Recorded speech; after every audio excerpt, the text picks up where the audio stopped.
ఈరోజు చాలా పెట్రోల్ బంక్స్లో చాలా రష్ కావడం జరిగింది.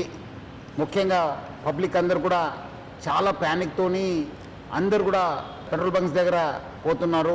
ఈరోజు నేను, మన అడిషనల్ సిపి గారు, జాయింట్ సిపి గారు, మన కలెక్టర్ గారు హరిచందన గారు, మన district civil supply officer Srinivasu అందరూ కలిసి మనం ఒక రివ్యూ మీటింగ్ పెట్టుకోవడం జరిగింది. దాంట్లో మనకు తెలిసిందేమంటే ఎటువంటి స్కేర్సిటీ లేదు, మనకు సఫిషియంట్ స్టాక్ ఉంది. 60 రోజుకు సరిపోయేంత స్టాక్ ఉంది. అది ఎందుకో ప్యానిక్ అయ్యి చాలామంది వాళ్ళు 2 వీలర్ కావచ్చు, 4 వీలర్ కావచ్చు, అన్నీ ఫుల్ ట్యాంక్ చేసుకుంటున్నారు. మనము మొన్న 22 రోజు చూస్తే 3024 KL మనకు ఆ రోజు సేల్ కావడం జరిగింది.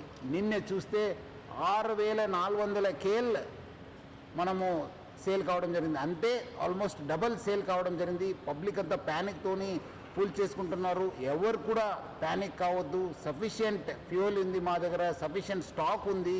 ప్యానిక్తో వచ్చి అన్ని దగ్గర లైన్ కడుతున్నారు, చాలా వాల్ టైం కూడా వేస్ట్ చేస్తున్నారు. ఒక ప్యానిక్ సిచ్యువేషన్ క్రియేట్ చేయడం జరుగుతుంది. సో మనం కూడా అన్ని చోట్ల కూడా బందోబస్తు చేయడం జరిగింది. రెవెన్యూ సైడ్ నుంచి కూడా వాళ్ళ ఆఫీసర్స్ని పెట్రోల్ బంక్స్ దగ్గర పెట్టడం జరిగింది. ఈ మధ్యలో కొంత పెట్రోల్ బంక్స్ కూడా నో స్టాక్ ఎందుకు పెట్టారంటే మనము డబల్ సేల్ కావడంతో ఉన్న ట్యాంక్లో ఉన్న మొత్తము ఫ్యూయల్ అయిపోయింది. సో ఈ రీఫిల్లింగ్ కోసము మనకున్న 320 ట్యాంకర్స్ ఉన్నాం హైదరాబాద్ సిటీలో. రావడంలో కొంత టైం కావడంతో అక్కడ నో స్టాక్ పెట్టడం జరిగింది. కానీ ఫ్యూల్ లేదని చెప్పి వాళ్ళు నో స్టాక్ పెట్టలేదు. సో చాలామంది రకరకాల పుకార్లు పెడుతున్నారు.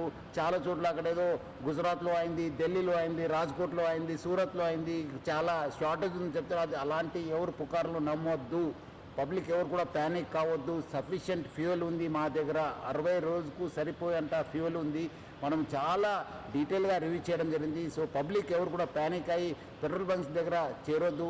మీకు సఫిషియంట్ స్టాక్ ఉంటుంది. ఎవరు కూడా ఫుల్ ట్యాంక్ చేసుకొని మళ్ళీ అనవసరం కూడా ఇబ్బంది పడొద్దని చెప్పి నేను మరీ కోరుతున్నాను.